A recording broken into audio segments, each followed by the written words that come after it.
Achievement's about innovation, getting results. We got to do that or we don't succeed. That significance is about developing people, focusing on the customer and our other stakeholders.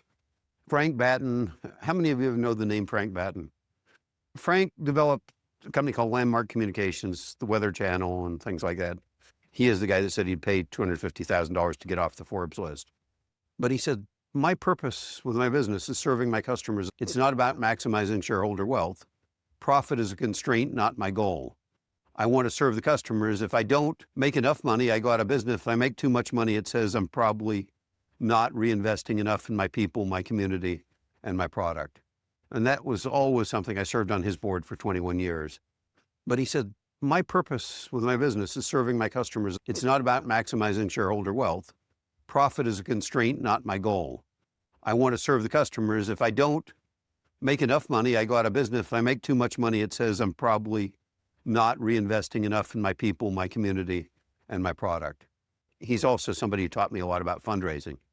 Frank was a guy that had a tremendous influence on my life and somebody who really epitomized that. Legacies, ethical conduct, and strategic leadership. Now, I want to give you a few of the lessons that we got in Howard's gift. One is I think you got to start at the end. What's going to be said about me when I die? What are my kids going to remember? Nobody publishes your balance sheet in your obituary. So what do I want said? I think the second one is we're not going to get an A+ in everything in life. And that's a pretty important thing to remember. What is it that we can let go? Because we're not going to be great golf players unless we practice every day. I think the other thing is a thing that Eric, who is the guy that actually wrote the book, said, everybody's outside looks better than my inside. We know our inside and we're seeing other people's outsides. And I think the more we know people, the more we see their pain and their struggles, the better it is to remember that we're not alone in the struggles. And then the last thing is everything about the future is a bet. Even the future, is there going to be a future, is a bet. Now, we probably all ought to act as though there's going to be a future.